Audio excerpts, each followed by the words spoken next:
The views and opinions expressed on this program do not reflect the company, owners, management, staff, clients, or partners.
Greetings and welcome to another episode of Bermuda's Feel Good Early Morning Show. Good day, Bermuda, supported by Pizza House and Aliana's Restaurant. Today is the last day for every new customer that signs up for online ordering at pizzahouse.bm to receive a 5% discount on their order. So make sure you sign up today. I'm Terri Tuku alongside Jackie Lambert, and we are ready to bring you some feel good vibes this morning. Our feel good topic of the day is tennis in Bermuda. Do you think it's a lost sport or is it making a comeback? Our feel good vibe of the day is none other than Joke Time with Jackie. So if you want to laugh to get your morning started, you'll want to stick around for that. But before we get into that, make sure, audience, as you are coming in with us, that you drop a comment to let us know that you are here. Good morning to Sean Smith. I see you in the audience. Welcome back for another episode. Now, our feel good warm-up of the day is related to our topic. And earlier this year, or earlier in the start of our shows, Jackie and I discussed, I said earlier this year, I mean, it is technically earlier this year, but I digress. Jackie and I discussed Naomi Osaka previously on the show. And if you don't remember, earlier this year, she withdrew from the French Open. And she also shared her thoughts on mental health publicly on social media, which I wouldn't say it was the first time that someone has done it, but it was the first time that I think a lot of people kind of rallied around the person and supported them. I don't think previously, and I could be speaking out of turn, Jackie can confirm or deny, but I feel like previously if someone did that, there was very few people that were like publicly supporting the person for what they were saying. And yes, there were negative criticisms for that. I think mainly from the powers that be at some of these top Grand Slams. I learned a new word last week from Kayla and Jack. From these Grand Slams, like a lot of those people, probably had felt a little way about it because they could see their dollars going away. So, but we have some positive news around Naomi. She is actually the highest paid athlete of 2021. So we want to get your thoughts on that, because generally when a public figure of color makes a statement as bold as Naomi made, they don't tend to see some of the financial reward for, stepping out on faith. But I think it's really cool that she, at such a young age, is considered the highest paid athlete so far of 2021. The year's not over. Someone else can make a comeback and, just take that title from her. But what are your thoughts on it? Because Jack, that's someone that, you have shared a lot of content surrounding her with me over the past couple of months. So what were your thoughts on it? Like when you first saw that? I was excited. I was just like, yes, finally, because I've never seen where Serena was the highest paid female athlete. It was always Sharapova, but Sharapova wasn't the number one player. She was like kind of down in totem pole when it came to the rankings. Yes. Learned that too. But growing up, watching Sharapova and watching other tennis players, you always heard the commentators say things like, "No, that's what a world-class athlete looks like," and it was always a comment towards her being like blonde hair, blue eyes, like that stereotype, because she wasn't number one all the time, but they were making those comments. She wasn't winning and they were still making those comments. So to find out that one of our own is now at the top rightfully, she's, killing, well, when she actually plays, she's winning all the tournaments when she isn't withdrawing to take care of her mental health, which is definitely needed. So for her to be able to stand up for herself and still keep her endorsements and make money. Like, yeah. I was like, finally, they're listening. So, audience, as you're joining us, feel free to answer this question. Let us know your thoughts on Naomi Osaka being named the highest paid athlete so far of 2021. As I mentioned, there are still 4 months left for us to go. The first day is tomorrow. So someone else could possibly overtake her, but for now, we're celebrating her achievement. And Sean Smith asks, he says, wow, how much is she getting paid? She's earning more than Messi. Well, let's see, because I do have the Forbes article, so I'm gonna pull it up. I will drop the article after the show on our social media platforms so that you all can have a read. But I will say, according to this Forbes article, the tennis star Naomi Osaka has made $60 million in 12 months. 55 have come directly from endorsements, and then I guess 5 million has come from her earnings, I guess, for these tournaments. Because I don't really know, but I know, Jackie, you and Kayla mentioned that they do get prize money for winning tournaments. So it looks like, and we're talking female athletes, Sean, to be, but I did say paid athlete, right? I guess they did say paid. I said female. Oh, right. No, apologies. She's the highest paid female athlete ever. So field goal warm-up doesn't have the actual gender, but it is specific to gender. So I don't know how much Messi's getting paid, but I'm pretty sure he's getting paid way more than that, because this is football, and there's a lot of money to be made over in that sport, which is also why we want to talk about tennis, not only in Bermuda, but worldwide. But let's talk about it worldwide too, Jack, before we talk about specifically Bermuda, because although Naomi is the highest paid female athlete for 2021, in comparison to the men, is she getting paid the same? So Grand Slams, they get paid the same. The argument is as old as time. The argument always goes back, because the male athletes, the male tennis players, let me be specific, the male tennis players, they actually play longer matches. So they were saying that they should get paid more. My argument was always look at the tickets, look to see who's actually coming to watch whom, and the money should go that way. Because if say Wawrinka, which is a male tennis player, if he's getting paid, say if he wins the tournament and it's $4 million for that tournament, but nobody actually watched it, and then you have say Wozniacki, which is a female tennis player, both of them are not as high as, say, Serena and Naomi Osaka or Nadal or Federer, but they still bring in a certain amount of tickets. If the females are bringing in more tickets, more spectators than the males, then it will either balance out or more will go towards the women. But right now, it's equal pay. Okay, well, shout outs to the tennis Federation, I have a question about that. And the ITF, and the WTA, and Make sure you stick around, because we do have a question about these acronyms that we're gonna play. Because I like to play a little trivia when we do these topics. But shout outs to them for actually recognizing and honoring the fact that it shouldn't be gender specific. The argument still goes back and forth. Really? So there is like a little bit of pushback on women getting paid the same as men? All the time. There was an argument between, oh my God, I know it was Djokovic.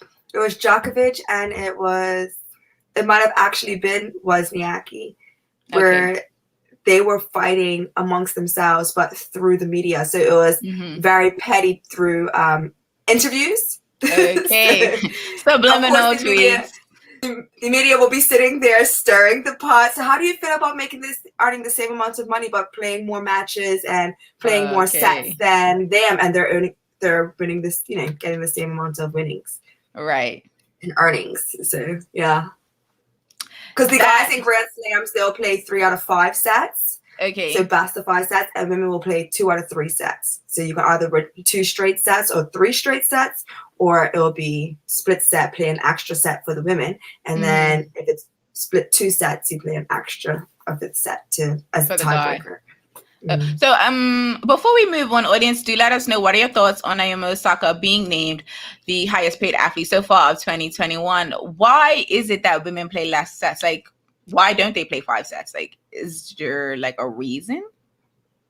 Because we're women. I'm really. We're sexism, I guess, comes in. They don't think that women can endure the 3 to 5 sets. Obviously, that's a part of the argument as well, where some people are just like, well, then make us all play the same amount of sets or whatever. But yeah, locally, we only play 2 out of 3 sets. Everyone. Okay. And that's so interesting. That's opinion, because I really would like to know if there is a reason outside of patriarchal craziness as to why women are playing 3 sets and men are playing 5 to start, and then obviously paying extra depending on. But that's only the Grand Slams. Okay, so other tournaments might have equal sets. 2 out of 3. Okay. I'm still stuck on the Grand Slam stand. Why is it like that? We will definitely come back if we find the answer. We will definitely be back to bring that to you. Looks like Rashida Garvin is in the comments with us. Greetings to you, Rashida. And Sean Smith says, I don't follow tennis like I used to, but is she like the Tiger Woods of tennis? And Jack, can you figure that assumption? I wouldn't say she is. I'd have to see where you're coming from to compare them. I think maybe is it age, Sean? So maybe let us know a little bit more where you're going with that, because I think for me, I just think she's the Naomi Osaka of tennis, to be quite frank. Like, I really just feel like she of the sport. I don't see anyone like her in another sport personally. So I just think she is herself of tennis. And then it looks like Michael Anthony Musson is saying Serena is the Tiger of tennis. So I don't know. Yeah, that's what I was saying. I don't see that comparison. Maybe because it's the huge age difference that it's hard to actually compare. And then of course we have the different generations and how they operate. So what are we? We're millennials, girls. We're millennials, and the other ones is Gen Z. The babies. Z. So Gen Zs, we were talking about this yesterday, that their mental health comes before everything. They'll get a new job. They'll figure it out. They'll camp out in the yard. They won't figure it out. They'll be right in your yard. They'll go without a job if they don't feel like working. Yeah. They'll put their sanity first. And she's in that generation. You're stressed out over this job. No. And she is definitely in that generation. She's young enough to say, like, me over everything. That's her. Exactly. Me over everything. And Nicholas Butterfield is saying he always wondered about the difference in sets for Grand Slam. So we will definitely do our best to get you that information and let you know if there is a legitimate reason. And I would definitely say a legitimate reason outside of gender as to why there is the difference between the number of sets. Because then it should just be equal all the way around. And that way you can then say, and that, like you said, that is why the argument is probably so that men get a little bit more. I remember asking, because it's always a question, and I don't think I've ever gotten like a real answer. So audience, let us know, continue to let us know your thoughts on Naomi Osaka being the highest paid female athlete so far of 2021. We're going to take a quick commercial break, and then we will transition to our feel-good topic of the day, which is tennis in Bermuda. Do you think it is a lost sport, or do you think it's making a comeback? So you're not going to go anywhere. We'll be right back. Same smooth sounds, different name. BCG Radio, home of Bermuda's most engaging morning talk shows, The Daily Hour and Good Day Bermuda. Download the app, available for Android and Apple devices. BCG Radio, your station for conversations and entertainment.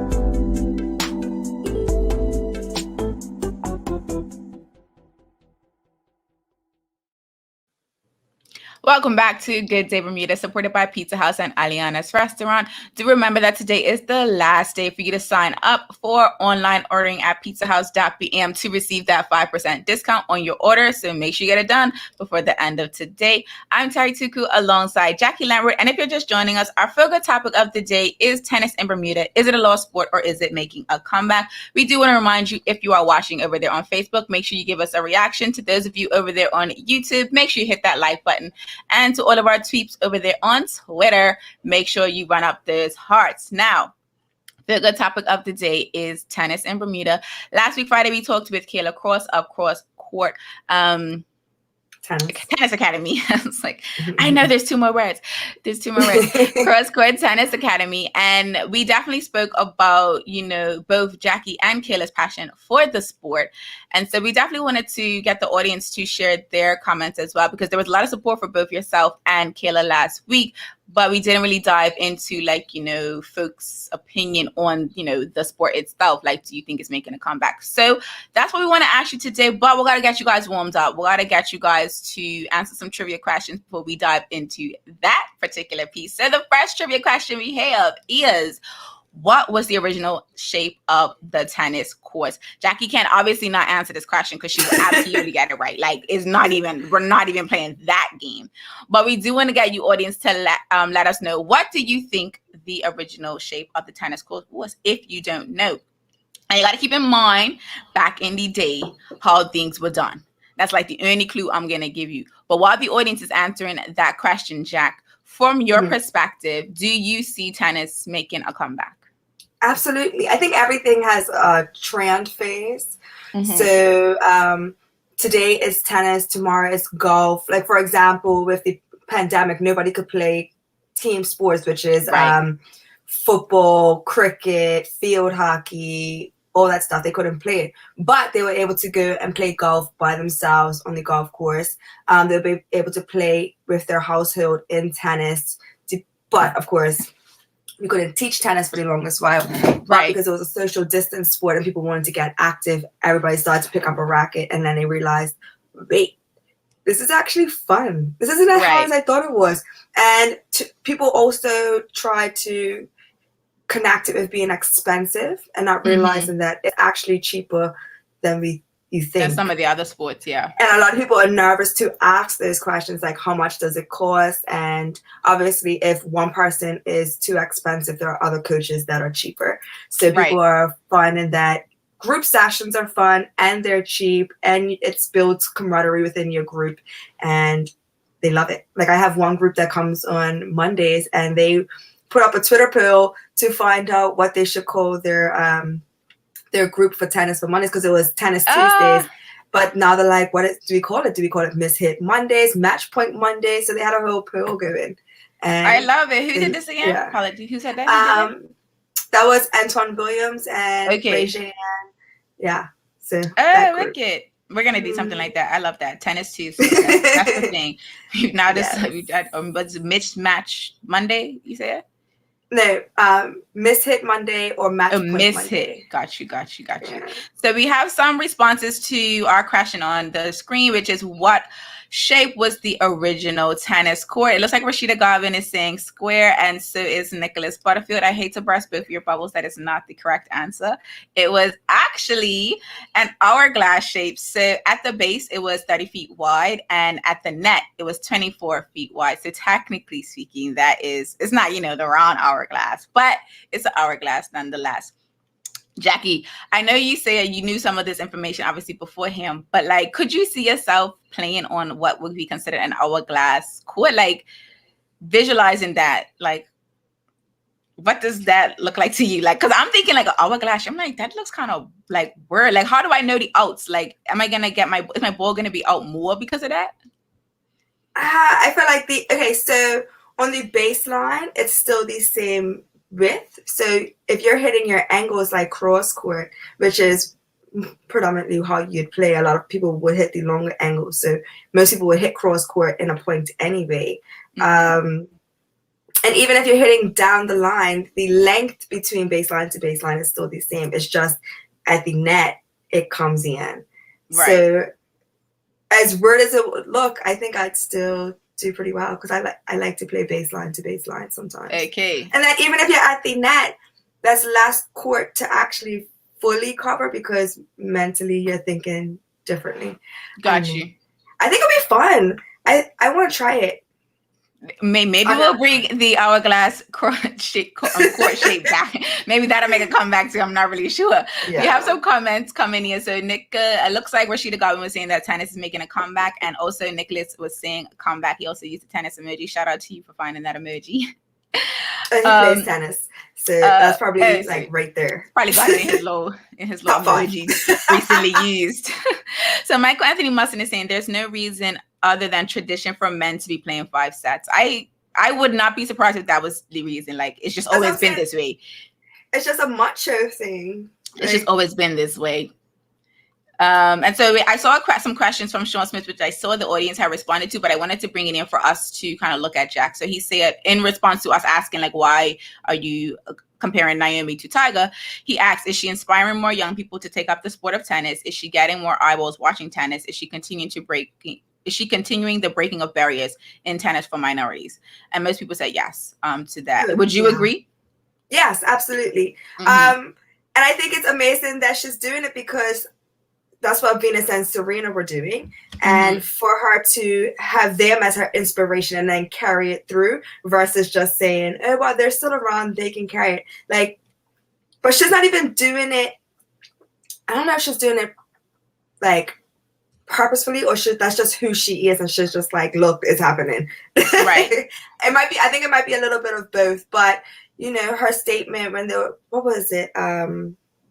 Somebody was just like, she doesn't look Japanese because she's Japanese and Haitian, and she's just like, there are Black Japanese people, and you know, going but on I'm like that. She absolutely looks Asian. Like, she don't look like true to form Asian, but you could definitely see she has Asian in her family. Like, one of her parents is definitely Asian. Like, I can tell you that. Yeah. Like, I didn't even have to know the girl to tell you that. She was just raised very strong, and I think that's similarities between, I think, her and Serena, right? Because Serena. I'm trying to say this in the easiest way possible, but Black people are raised to be strong and to stick up for themselves and to naturally fight back and stand strong, right? So that's how Tiger was raised. That's how Venus and Serena were raised. And there's actually going to be a movie coming out based off of how Richard Williams raised his girls. Yeah, and I'm excited to see that. Right? And it might just be how we are, but she's definitely going to continue to break barriers. Absolutely. I want to get to this comment from Nicholas. He said that would be cool to have different shaped courts, like a soccer court or something. What if it rotated? That would be interesting. That would absolutely be interesting. So as we have another. It's not too high up. Right? Because then you guys would lose balls. Well, some people have, like, there are some pictures of tennis courts, like skyscrapers. On top of skyscrapers. That's fun. I want to see those pictures. So I'm going to definitely find it. They're pretty. So we have another trivia type question for you all before we get more into our discussion. And this one is, in what year was the United States National Lawn Tennis Association created? This is like of all of the acronyms that they have in the tennis space. There's like, I feel like 5, maybe not that much. Maybe I'm exaggerating, but this is one of them. So we want you to let us know if you know the answer to this question. In what year was the United States National Lawn Association created? We're going to share some fun facts about the sport. When Jacky and I went on our City of Hamilton tour, one of the things that the town crier mentioned to us was like how Bermuda had such a, I guess, pioneering role in tennis being a thing in the US. And I was like, wait, what? Because tennis isn't a sport that I follow very much, if at all. So obviously there are some things I just would not know. So when he said that, I was like, wait, what are you talking about? So, researcher me, I went on the internet to find this information.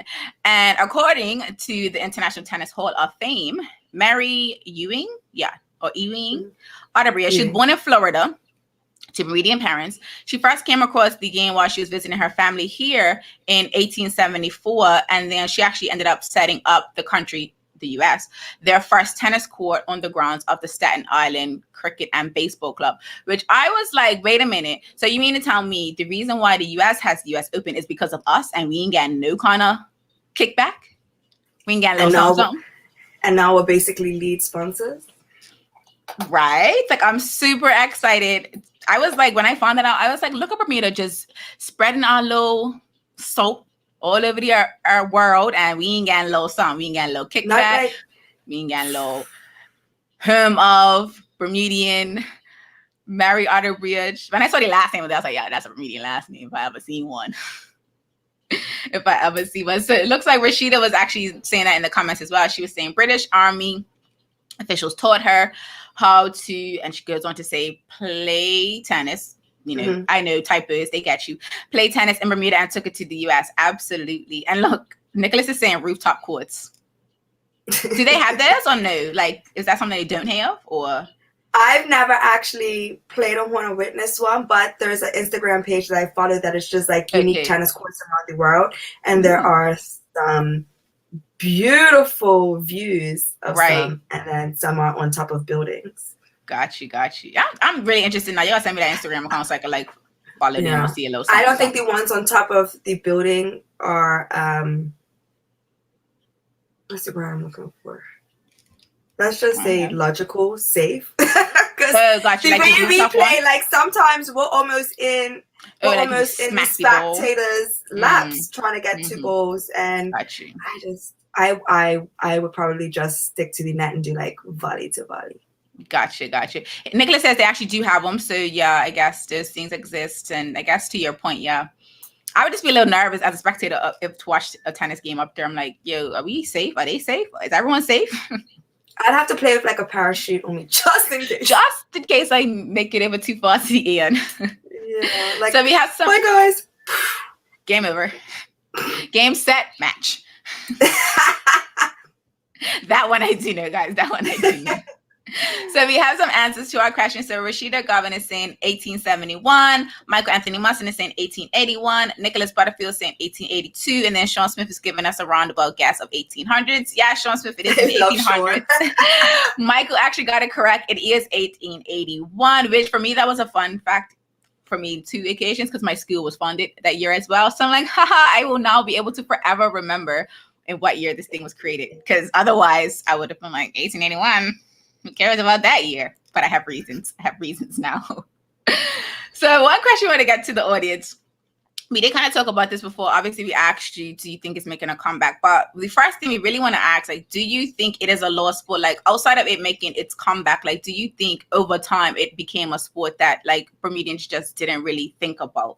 And why? Like, we've talked about money. We've talked about other things. But I feel like money is obviously going to be the easiest answer, but like what else about tennis kind of made it become a lost sport? Like Jack, from your perspective, working with students or working with even adults, like why did tennis become a sport where it's like, we're not really that interested in, or we don't really want to do that outside of money? Because we always talk about money, but let's skip the money part.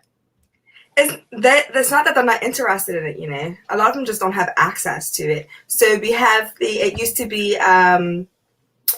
be Ace Insurance, but now it's called Chubb.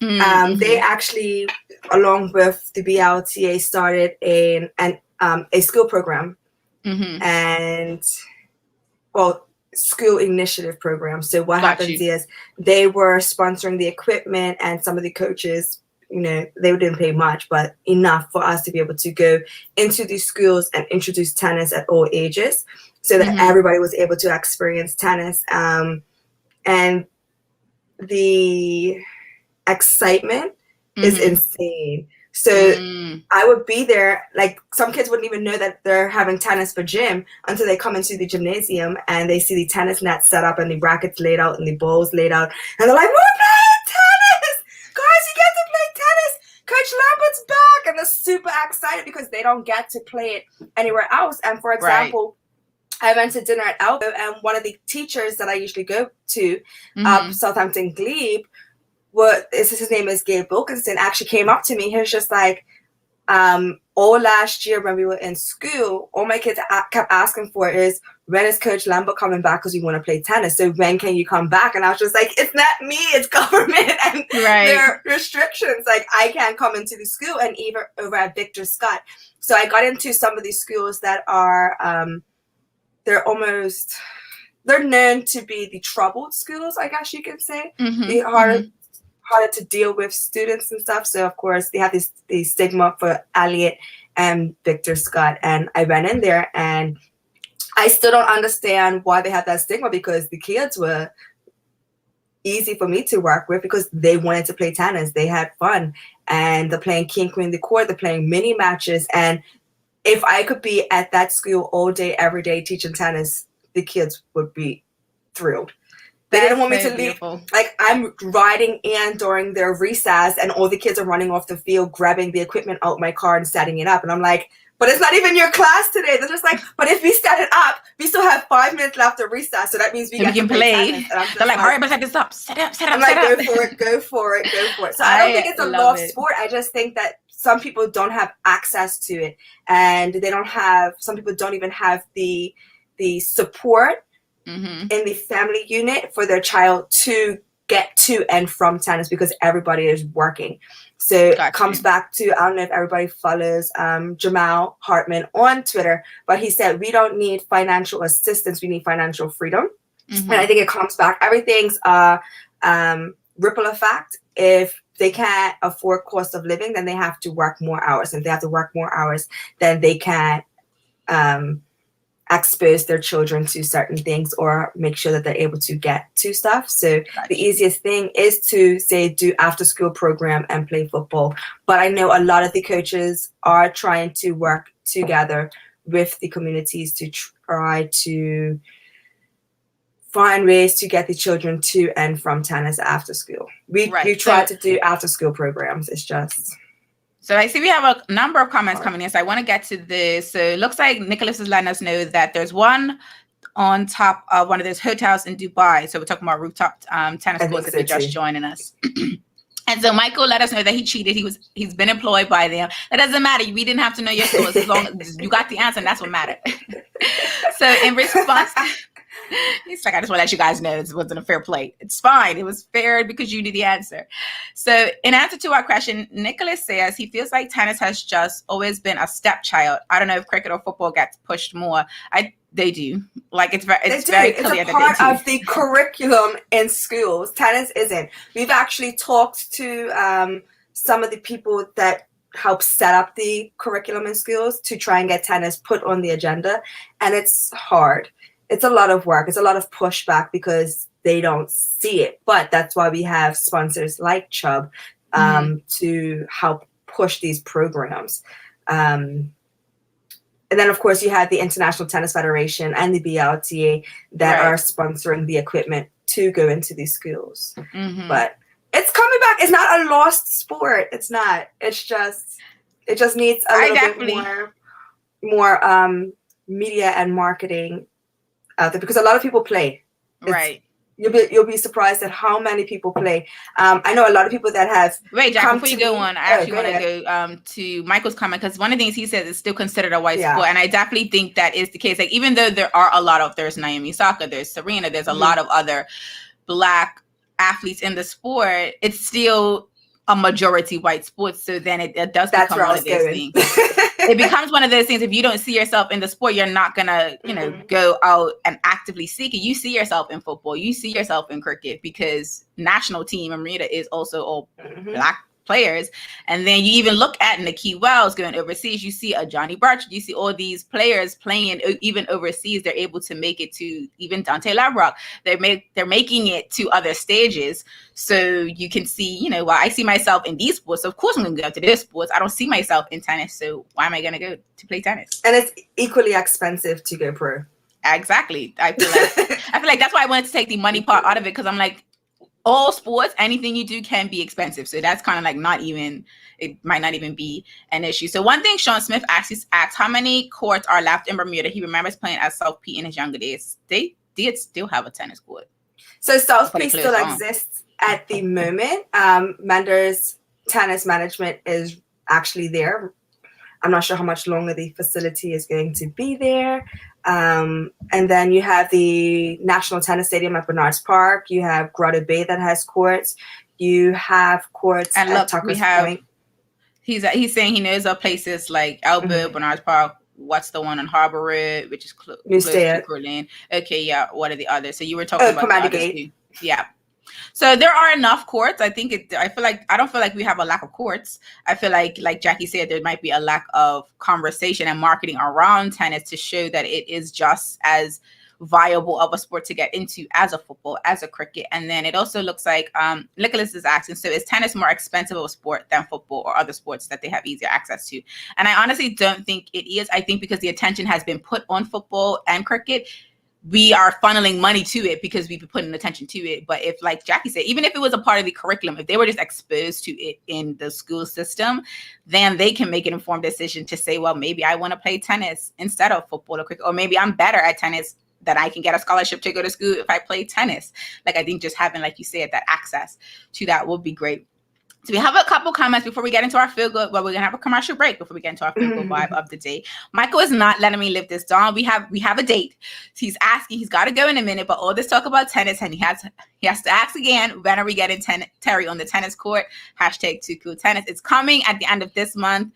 I will be on vacation as well as Jackie. So we have scheduled. She'll work on her vacation. She's already said that it's okay. So we're gonna make that happen. So it's happening this month. We will have footage. How great this footage will be, I cannot. And when she says this month, because August is over, she actually means I meant September. Like, yeah, August is definitely over for me too. It's definitely over in my mind.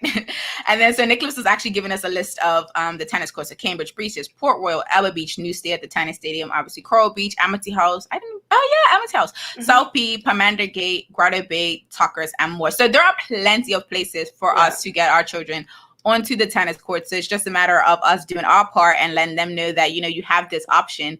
And if you're interested in it, let's go. Let's take it further.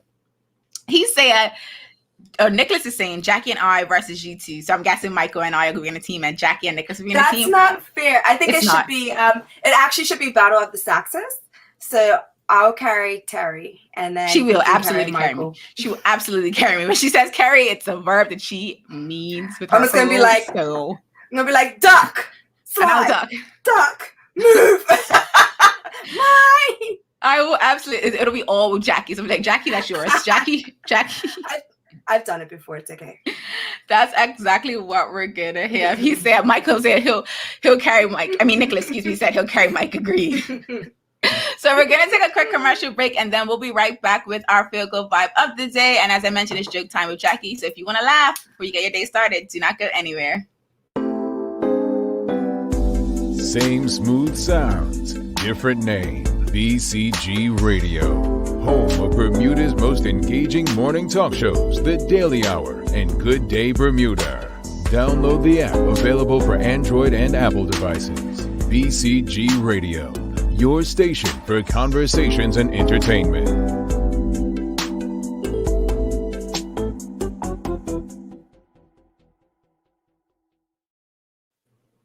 Welcome back to Good Day Bermuda, supported by Pizza House and Aliana's Restaurant. Do remember that today is the last day for every new customer that signs up for online ordering at pizzahouse.pm to receive a 5% discount on their order. So make sure you sign up for the end of the day. I'm Terri Tuku alongside Jackie Lambert. Before we get into our feel good vibe of the day, we want to remind you to, if you're watching over there on Facebook, to give us a reaction. For those of you watching on YouTube, make sure you hit that like button if you haven't already. And to all of our tweets over there on Twitter, make sure you run up those hearts. We want to know, before we get into our feel good vibe of the day, what have you enjoyed about today's episode? I know Jackie and I have talked your heads off, maybe not. But Jack, what was one thing that you loved about today's conversation? I know I love talking about tennis.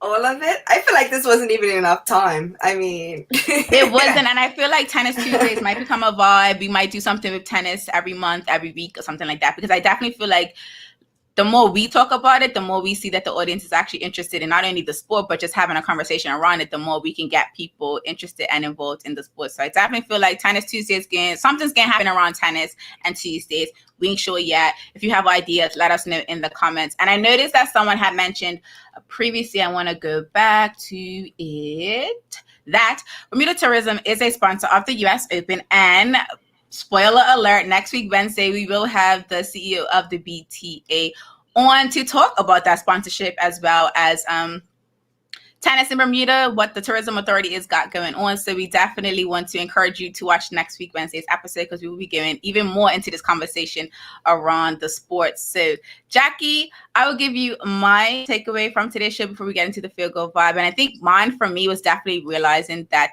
our children don't even have the access at a level where it makes it fun for them to want to do it. And I think that's something that I would like to, help, foster that relationship between them and the sport, because at the end of the day, if they can see themselves in it, then they'll actually go after it even more. Yes. So I definitely love that. So Jack, I'm gonna send it over to you. I'm gonna try to guess the answers to the corny jokes. Audience, if you can help me, let's try it. If not, just drop your emojis reaction to Jack's jokes. Over to you, Jack. Okay. What do bees do when they want to use public transportation? Buzz around. Buzzy. They It's something about a buzz. Stop. I knew it was a buzz. I knew it was something about a buzz. Do you know why I like egg puns? Egg puns? What? I don't even know what an egg pun is. I like don't. A pun, like pun intended. An egg pun. Oh, why do you like? Oh, I was like, what's an egg pun? No, I don't. I really don't. I'm already lost. Because they crack me up. Like, I really was like, what? Why does she like egg puns? I'm so confused, but now I get it. How do trees access the internet? How do trees access the internet? How do trees access the internet? I don't know. They log on. I knew it was gonna be corny, and I was like, I don't know, but I want to try to guess it. Do you know that I kept singing the dancehall song? Log on, but I can't sing One step, bunch. I love it. Oh my gosh, Sean is enjoying your jokes as well. Like Nicholas might be enjoying the jokes as well. Okay, one more, because I'm gonna clear my throat anyway. Okay, what do you call a fake noodle? What do you call a fake noodle? A foodle. A fake noodle. A spaghetti. And a pasta. Okay, I'm done. I live. It looks like we got Michael to stick around a little bit.